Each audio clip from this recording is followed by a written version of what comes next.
모유가 어렸으시 सक다해.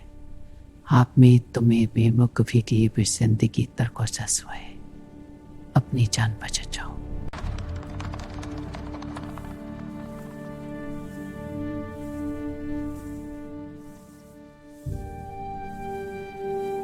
रात गहरी हो चुकी थी। तभी दरवाजे पर धीमी दस्तक हुई।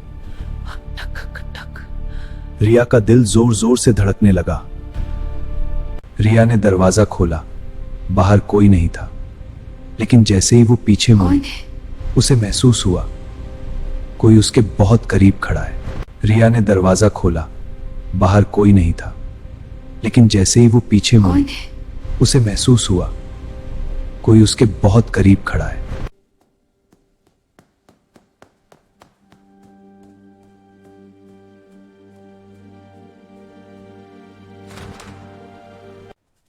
कमरे के अंदर का नजारा देखकर रिया सन्न रह गई। दीवारों पर खून के भयानक निशान बने हुए थे। जमीन पर बिखरी तस्वीरों में कई बहुएं दिखाई दे रही थी। हर चेहरे पर डर और हर कहानी का अंत मौत। अचानक ठंडी हवा चली और एक जली हुई औरत की आत्मा रिया के सामने प्रकट हो गई।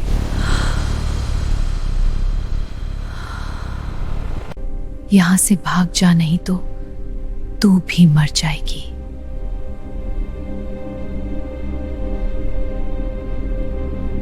तभी दरवाजा जोर से बंद हुआ और रिया की सांस अंदर आई। अब उसके चेहरे पर इंसानियत का कोई निशान नहीं था। रिया के सामने उसकी सास का चेहरा बदलने लगा और कुछ ही पल में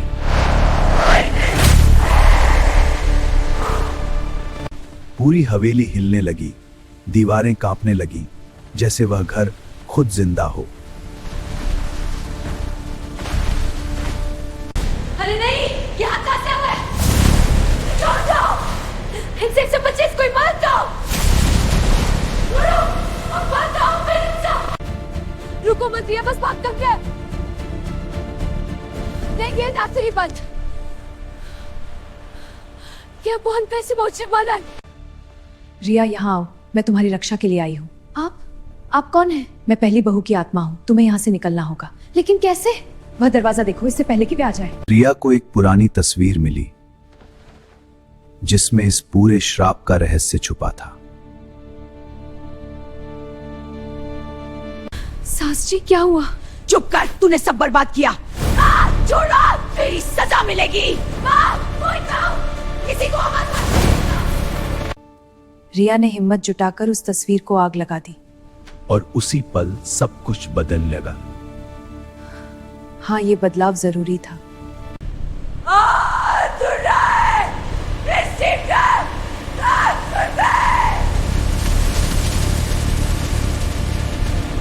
सभी फंसी हुई आत्माएं आजाद हो गईं और रोशनी बनकर आसमान में विलीन हो गईं। पूरी हवेली ढहने लगी और कुछ ही पलों में वह हमेशा के लिए गायब हो गई। सुबह हुई। गांव फिर से शांत था, जैसे यहां कभी कुछ हुआ ही नहीं। लेकिन जमीन पर पड़ी एक तस्वीर अभी भी एक डरावना सच बता रही थी।